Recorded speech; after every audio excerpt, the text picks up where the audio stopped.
C'est parti pour l'épisode 15-20 d'En prenant votre café. Merci d'être là. Je vous souhaite une excellente journée.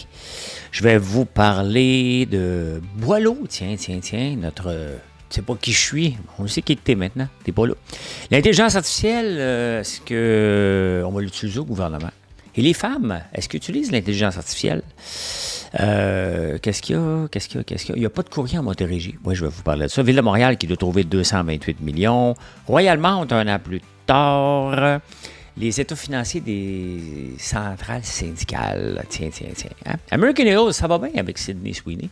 Amazon, à qui appartiennent les camions? Hein? Vous avez dû déjà poser cette question-là. C'est le genre de question que je me pose. Apple va bien. Hot Potato, ça fait longtemps que je ne vous en ai pas parlé. Et là, on parle d'une invention qu'on doit avoir ici, un scanner à avocat. Je vais vous montrer ça. Faites attention quand vous allez aux toilettes avec votre téléphone. Vous pourriez avoir ce problème-là qu'on ne veut pas avoir.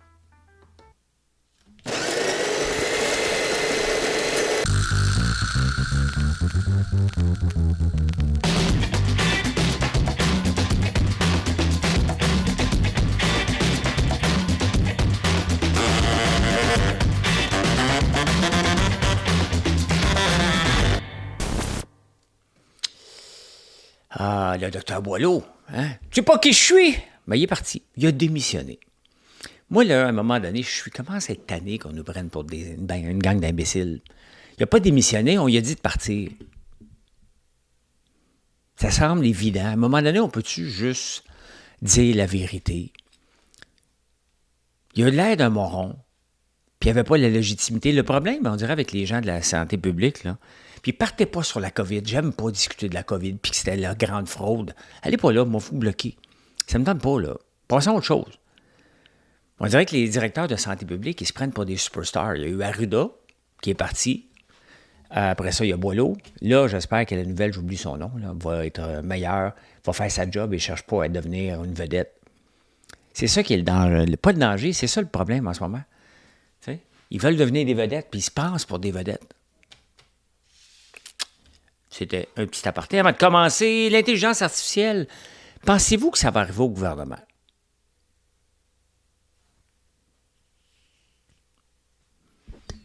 Hein?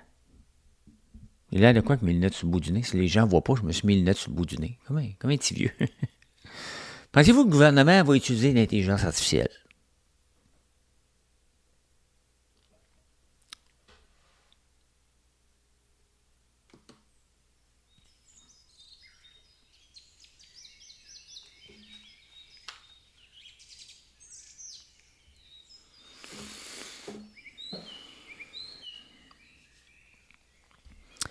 « 25% des emplois au gouvernement pourraient être remplacés demain matin par l'intelligence artificielle. »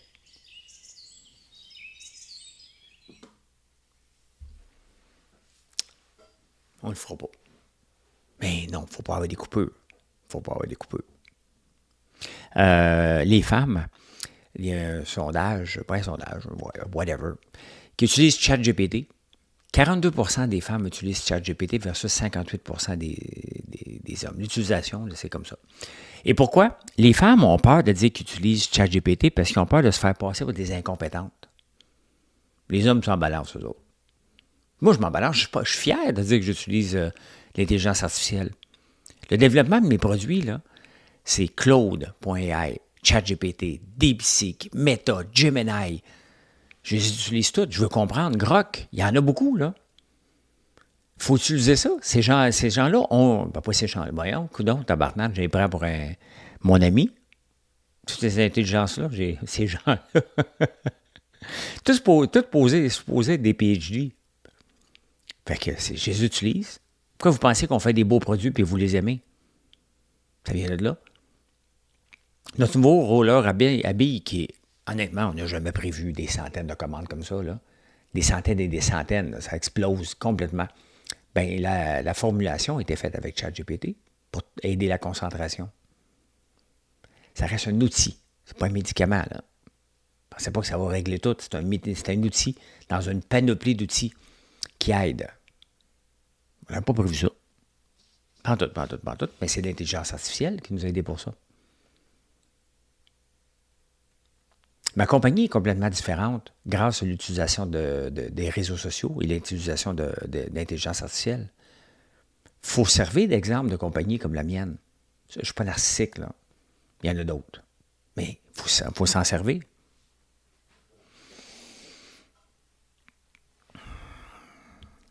Parce qu'il faut faire des coupures. Si on veut être productif, il faut avoir... Tu sais, pour être productif, il faut calculer le revenu par le nombre d'employés. Et c'est comme ça qu'on calcule. Après ça, tu remets ça à l'heure. Il y a une grande question de ça, c'est de la planification de l'organisation, puis bien entendu, de faire attention aux ressources humaines, d'en avoir moins. Ici, on a trop de ressources humaines par rapport à ce qu'on livre au Canada. Il y en a trop. Moi, c'est mon cheval de bataille. Là. On s'en vient dans notre grosse période et je vais embaucher. Je ne veux pas embaucher. C'est pas que j'aime pas les employés. Là. J'aimerais ça avoir le même chiffre d'affaires avec le même nombre d'employés. Tout le monde veut ça. Là. Toutes les entreprises veulent ça. Tu augmentes ton chiffre d'affaires, tu n'augmentes pas tes employés. Techniquement, peut-être parce que les coûts ont augmenté, donc tu maintiens peut-être pas un profit supplémentaire. Mais c'est le but de toutes les entreprises, de dégager un profit. Donc, on rentre dans notre période où, si je ne suis pas bien organisé, moi, juste embaucher et déplacer ma profitabilité, mes revenus, m'auraient plus de dépenses. Mais c'est ça, il faut que j'utilise l'intelligence artificielle pour m'aider là-dedans. Parlant de coupure, le budget fédéral va sortir en octobre. Là, François-Philippe Champagne tape du pied. Puis il dit qu'on va avoir des coupures. Puis les syndicats vont tout de suite brailler. Mark Carney a sorti le mot austérité à mes journalistes. Très bon move. Oui, il va y avoir de l'austérité. Il en faut. Écoutez, arrêtez. C'est pas de l'austérité, c'est de la gestion.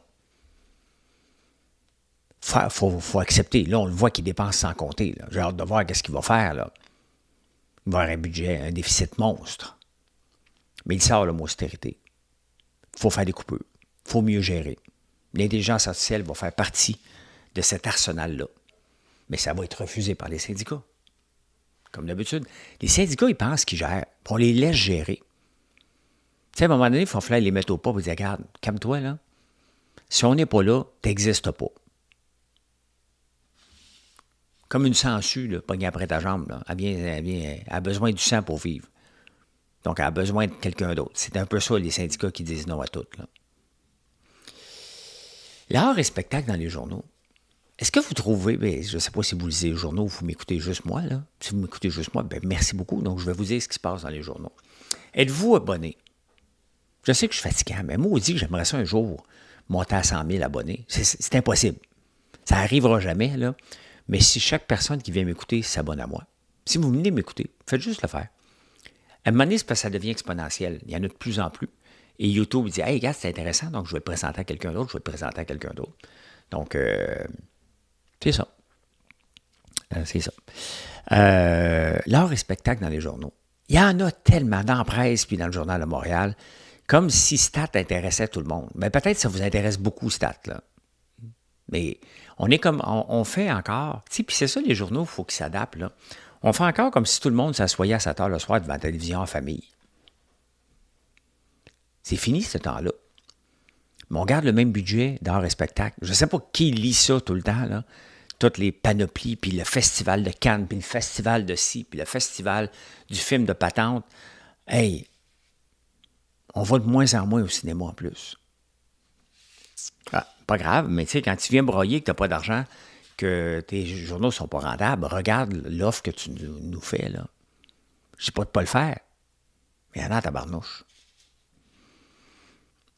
Hey, en Montérégie. Je vais trouver une musique, attendez un peu, là. C'est pas celui-là. Il faut que je rejoue, mais avec mes pitons, là. Tiens.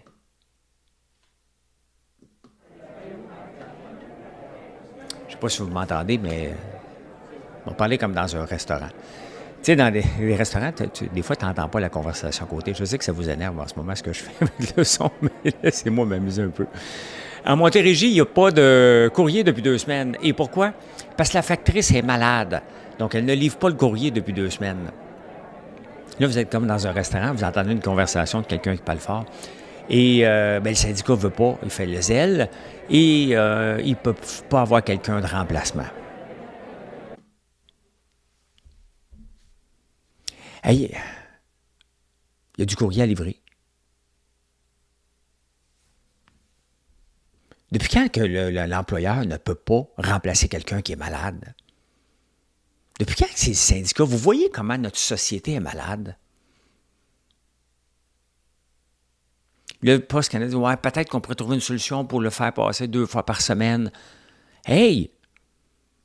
Quelqu'un de malade, tu le remplaces demain matin?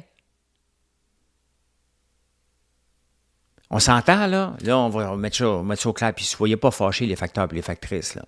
Mais on s'entend, tu conduis un char, tu mets une lettre dans la boîte à mal, là. C'est plus que ça, tu comprends rien, tu viendras passer une journée avec moi. Je le sais, dites-le, bon, parfait. Mais on s'entend-tu que ta job, tu conduis, tu ouvres la boîte à mal avec un petit bâton, tu le mets dedans, tu refermes la boîte à mal.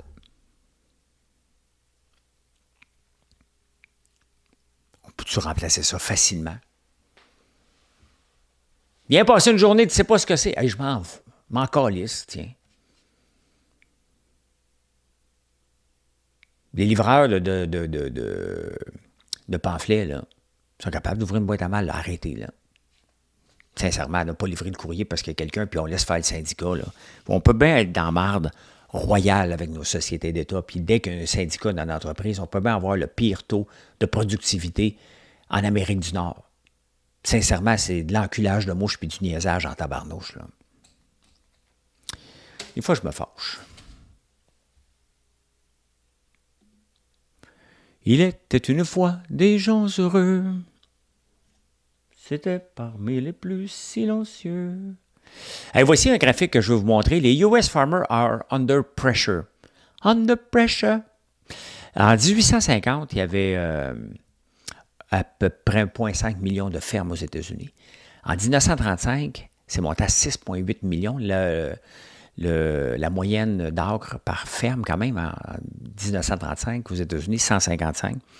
Et là, c'est descendu en 2024. On revient presque au niveau de 1850 au niveau des fermes, mais il y a en moyenne 460 acres. Donc, les fermes ont grossi. Il y en a de moins en moins, puis les fermes ont grossi. Ça vient du Wall Street Journal. Aime ça plugger que j'écoute. Je lis le Wall Street Journal. Je me sens intelligent. Et c'est ce qui se passe, tu sais. On a beau essayer de protéger les fermes avec des quotas, avec des subventions et tout, ils deviennent de plus en plus gros. C'est dur, une ferme. Ça demande. L'affaire, c'est pas dur. Tous les jobs entrepreneuriales sont durs. La ferme d'aujourd'hui, on est toujours dans les tracteurs, là. Donc, c'est beaucoup de temps, c'est vrai. Mais c'est pas plus dur qu'être dans un bureau, là. Il y a des choses différentes, là. Mais on conduit un tracteur. C'est ça qu'on fait. Oui, on va traire les vaches. On se lève à 4 heures du matin. Regarde, j'ai pas de vache à traiter, je me lève à 3h30. Donc, regarde, tu es entrepreneur, tu te lèves, tu travailles. Mais c'est ça. On a mis des gestions de l'offre ici. Je fais le lien avec ça ici, là. On a mis des gestions de l'offre. On va protéger les petits. Non, c'était pas pour protéger les petits. C'est pour que les gros deviennent plus gros. Puis c'est ce qui se passe aussi dans le domaine du sirop d'érable. Même affaire. Pas de problème. Mais c'est juste qu'il faut dire la vérité. C'est ça. C'est ça qui est ça. Allez, on s'en va au Québec.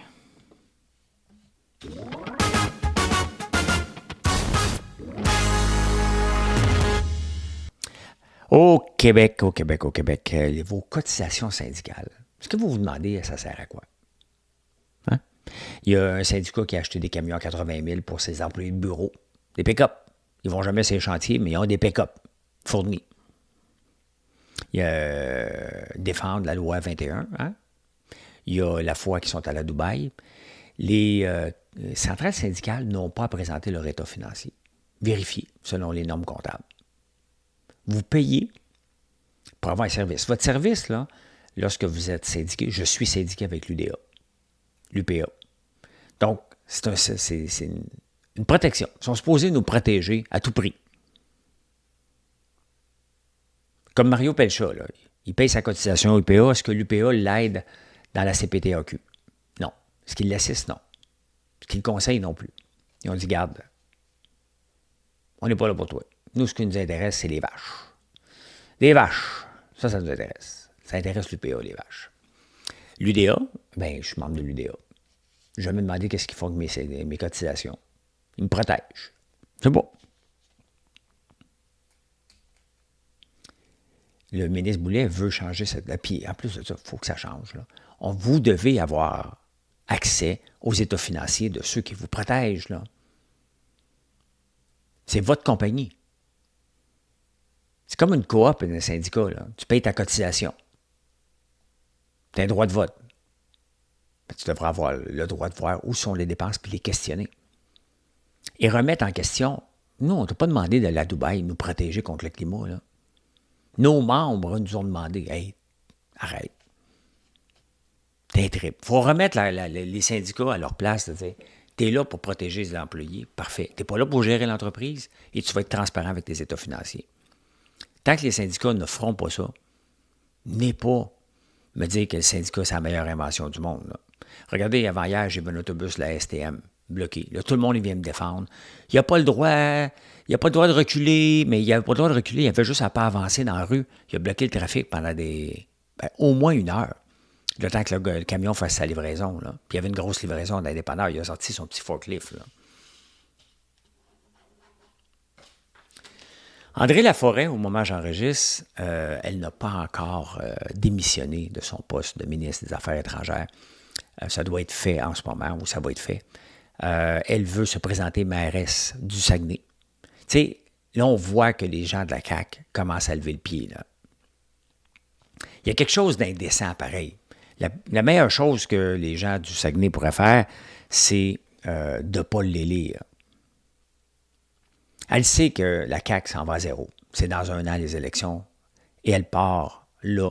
Donc, ça veut dire qu'il faut déclencher des élections partielles pour la remplacer. Pas pour rester 1 an sans député. Donc, il va y avoir des élections partielles. 1 million disparus.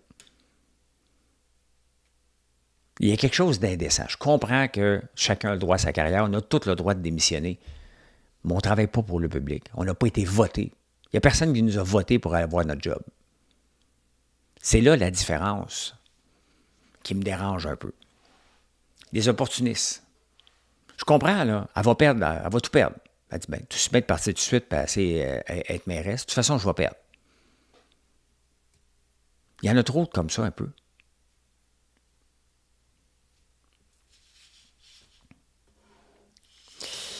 Ma chère ville de Montréal et notre curé Luc Rabouin, qui prend des distances avec Valérie Plante, mais qui veut rendre des choses, c'est le transport moins cher. Alain Reyes et moi, on en a parlé au débatteur, là.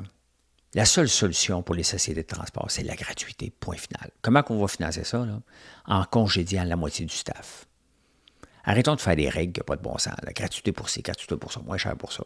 Ça devient compliqué de tout gérer ça. Il faut tout gérer ça. Arrêtons, là, ça doit être gratuit. Nommez-moi un parti qui va le faire, moi le croire. Mais en même temps, ils ont un trou de 228 millions. Et la seule chose qu'ils pensent à faire, pas de gestion. On va augmenter les taxes. On doit augmenter les taxes. Une taxe pour ci, une taxe pour ça. Ils cherchent toujours des revenus supplémentaires, jamais de dépenses. Puis la place où ils peuvent trouver des revenus supplémentaires, c'est en augmentant le nombre de constructions. Ces gens-là ne comprennent rien à l'économie. Sincèrement, on a besoin d'un nouveau parti, puis on a le choix entre lui, le curé, ou Soraya Martinez. Mon choix est pas mal fait pour Soraya Martinez, là, puis je la connais pas, je l'aime pas tant que ça. On n'est pas pogné avec des superstars, là. Mais, sincèrement, il faut sacrer dehors toute l'équipe d'Ensemble Montréal, là. 228 millions de trous encore. Hey, Royal Bank, j'ai jamais été, ça fait 1 an que ça existe. C'était supposé être la place, là. Ben, il avait prévu 1 an. Peut-être ça va être 2 ans ou 3 ans avec sa décolle, mais tu sais, on ne se garoche pas ces centres d'achat. Il faut regarder ce qui se passe aux États-Unis, là. Les centres d'achat ferment un après l'autre, là. On va sortir la chanson des Desfortins, là. Le centre d'achat.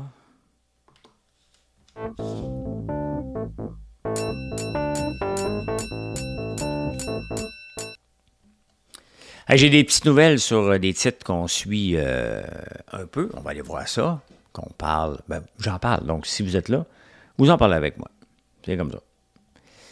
C'est comme ça que ça se passe. Puis de quoi je parle en longtemps l'avait mis. Figma qui est sorti à la bourse pas longtemps, le 31 juillet, ça a monté. Hein. C'était la folie, une autre affaire d'intelligence artificielle.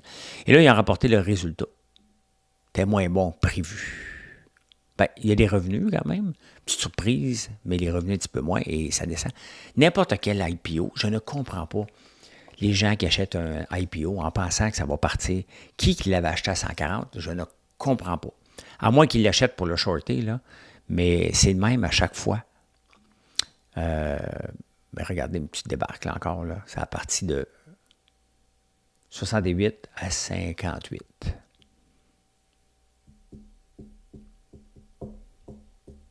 Je ne comprends pas l'engouement.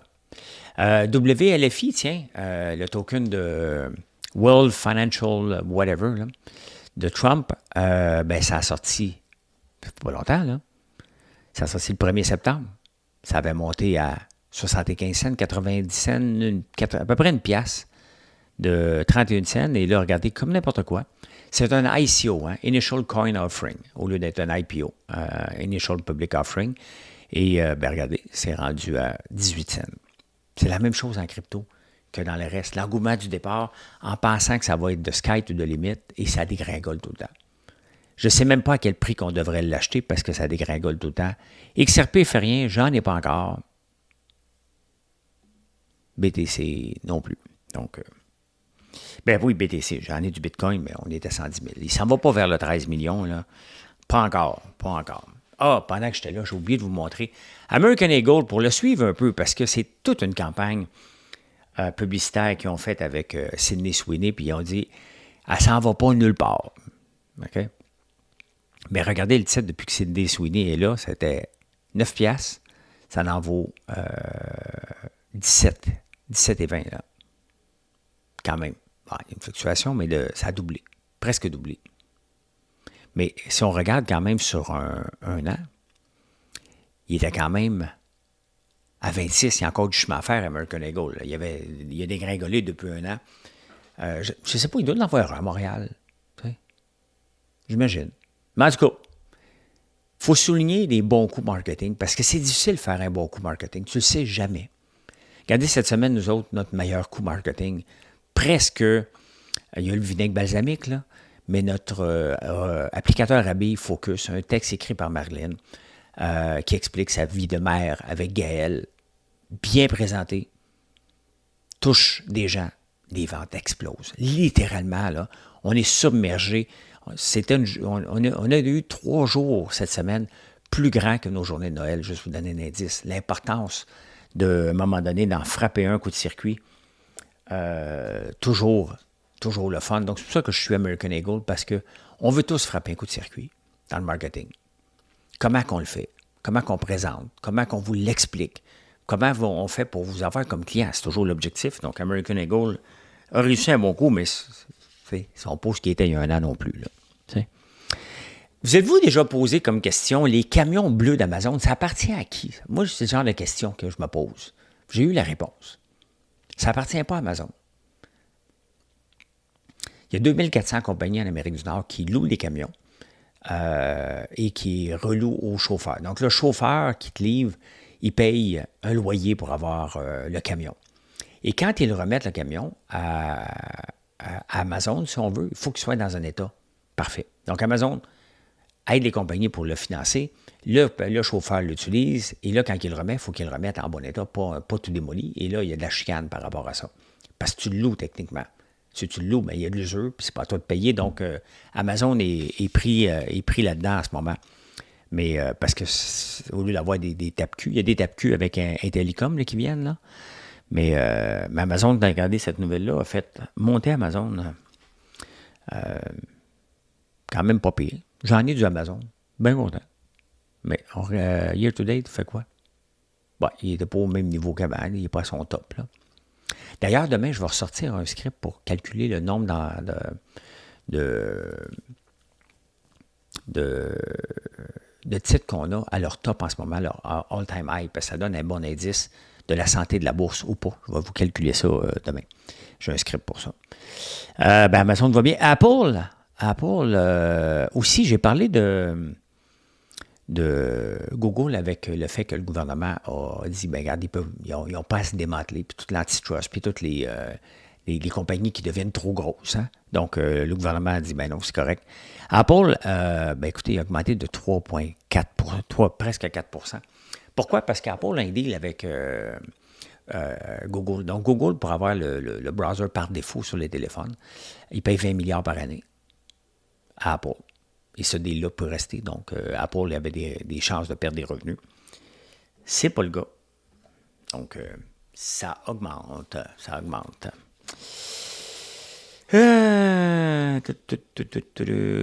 Google, j'en ai parlé.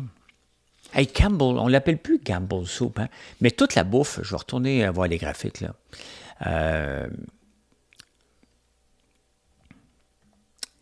Campbell Soup, depuis le 3 juillet, valait 31 piastres. Il remonte à 33 piastres. Une belle remontée, mais si on regarde sur un an, ils ont de la misère. Toutes les compagnies de bouffe en ce moment, ils ont de la misère parce que Campbell Soup, les revenus ont augmenté. Et on ne l'appelle plus Campbell Soup, c'est drôle, parce qu'ils ont changé de nom parce qu'ils font plus que de la soupe maintenant.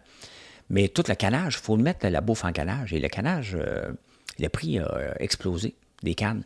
Donc, ça impacte toutes les compagnies au complet avec les niaiseries de Trump, là, les tarifs et les sous-tarifs. Là. C'est les compagnies, c'est les investisseurs qui payent le prix à la fin et les clients. Parce que si Campbell Soup ne performe pas, les investisseurs ne vont pas avoir un gain sur leur investissement. Donc, il y a beaucoup de, tu sais, dans les tarifs, il y a beaucoup de perdants collatérales. Beaucoup de perdants. Donc, mais Campbell Soup va quand même bien, mais on le voit toute la bouffe. Je vous ai montré Kraft, Heinz, ça descend. Campbell descend. C'est tough avec la bouffe dernièrement. Beaucoup. Les profits sont de moins en moins là. Et les gens font attention, tout simplement. Hot Potato, tiens, je vais aller voir Hot Potato. Ça fait un petit bout de temps qu'on n'avait pas regardé ça. Hot Potato. Hot Potato, ben, c'est la différence de Couch Potato. Un Couch Potato, tu investis dans le S&P 500, comme la plupart des gens, beaucoup de gens font, et tu investis à chaque mois idéalement, puis tu ne fais rien d'autre. Ben voici la performance et le rôle des fonds au 4 septembre, donc depuis un an. Les actions canadiennes, si vous avez acheté le fonds, c'est des fonds de BMO que j'utilise comme référence. ZCN, les actions canadiennes, performance de la bourse canadienne depuis un an, en date d'aujourd'hui, 25,81. Pas year to date, depuis un an. Les actions américaines, 15,27 les actions internationales, 19,89 et les obligations canadiennes, moins 1,58. Donc, les gens peuvent faire un portefeuille équilibré en prenant un peu de tout ça. Ou faire Hot Potato, puis à chaque mois, on regarde, mettons, là, comme on est le 4 septembre, prochaine fois, donc le 4 septembre, tu as de l'argent à mettre en ce moment, tu devrais le mettre, selon la stratégie de Hot Potato que je vous parle régulièrement, dans le ZCN. Je ne dis pas de faire ça. Selon Hot Potato, tu le mets dans le titre qui trend le plus, qui a le plus grand momentum. Donc, techniquement, la bourse canadienne. Et le mois prochain, on va voir où est-ce qu'on est rendu. Si c'est encore lui, tu laisses ton argent là.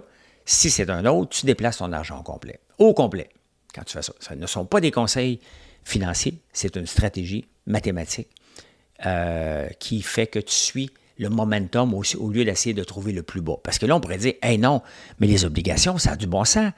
Ça a baissé beaucoup, c'est le temps d'acheter. Pas comme ça qu'on fait de l'argent en bourse. On fait de l'argent un peu à la Livermore, puis c'est un peu ça le Hot Potato. Tu y vas selon le momentum. Quand le signal est lancé que, hey, ça va bien, t'es mieux d'investir un peu trop tard que de ne pas essayer d'avoir raison trop vite. Et c'est ça un peu la stratégie Hot Potato. Hey non, mais là, on parle.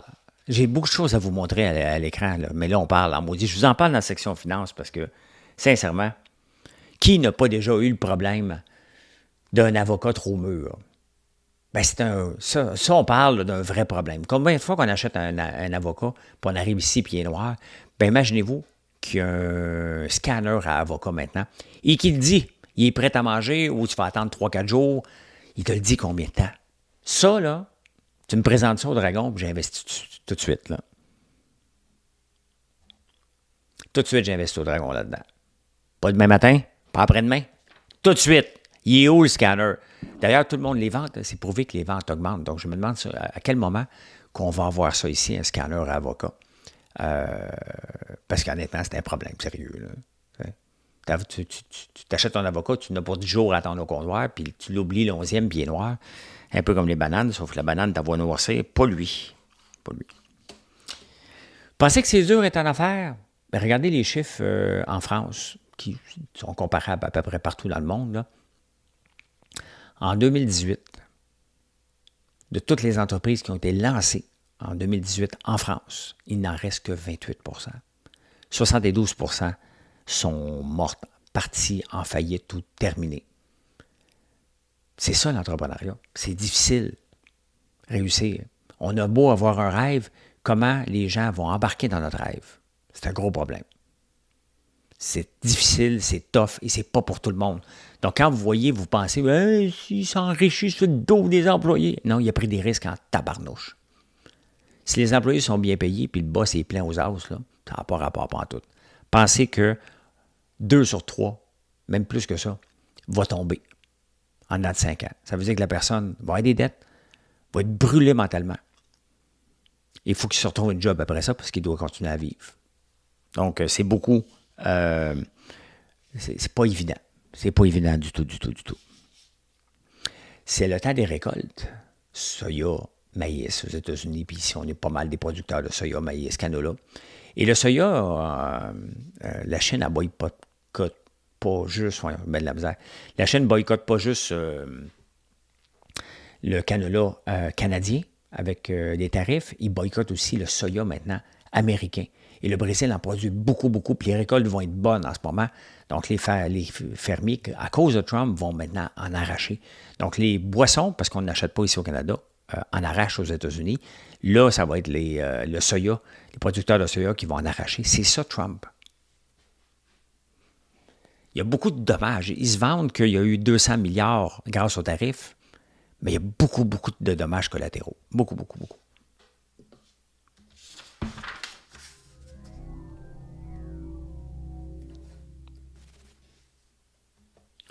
En terminant, quelques petits insolites. Dwayne Johnson, The Rock, l'avez-vous vu? Ça fait partie, je ne sais pas pourquoi, mais moi, de